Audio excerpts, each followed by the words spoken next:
Press club Hyderabad 2025 సంవత్సరపు నూతన డైరీని రాష్ట్ర ఉప ముఖ్యమంత్రి మల్లు భట్టి విక్రమార్క తన క్యాంప్ కార్యాలయంలో శుక్రవారం నాడు విడుదల చేశారు. ప్రెస్ క్లబ్ హైదరాబాద్ అధ్యక్షులు ఎల్ వేణుగోపాల నాయుడు, ప్రధాన కార్యదర్శి ఆర్ రవికాంత్ రెడ్డి, ఉపాధ్యక్షులు కె శ్రీనివాసరావు, సంయుక్త కార్యదర్శి చిలకలూరి హరిప్రసాద్, కార్యవర్గ సభ్యులు బ్రహ్మాండవేరి గోపరాజు, పి బాపురావు, టి శ్రీనివాస్ తదితరులు డైరీ ఆవిష్కరణలో పాల్గొన్నారు. జర్నలిస్టుల సంక్షేమానికి ముఖ్యమంత్రి రేవంత్ రెడ్డి నేతృత్వంలో కాంగ్రెస్ ప్రభుత్వం కట్టుబడి ఉంటుందని ఉప ముఖ్యమంత్రి మల్లు భట్టి విక్రమార్క అన్నారు.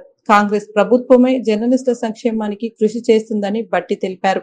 ప్రెస్ క్లబ్ కు స్థలాన్ని కేటాయించాలని అధ్యక్ష, ప్రధాన కార్యదర్శులు, పాలక మండలి ఉప ముఖ్యమంత్రిని కోరారు. ప్రభుత్వం నుంచి ప్రెస్ క్లబ్ కు, ముఖ్యంగా జర్నలిస్టులకు పూర్తి సహాయ సహకారాలు అందిస్తామని భట్టి హామీచ్చారు. సోమాజిగూడలోని ప్రెస్ క్లబ్ కు ప్రస్తుత స్థలం కేటాయింపు కోసం ఉప ముఖ్యమంత్రి సానుకూలంగా స్పందించారు. ఈ సందర్భంగా ప్రెస్ క్లబ్ పాలక మండలి ఉప ముఖ్యమంత్రి మల్లు భట్టి విక్రమార్క గారికి పూల మొక్కను బహుకరించి శాలువతో సత్కరించారు.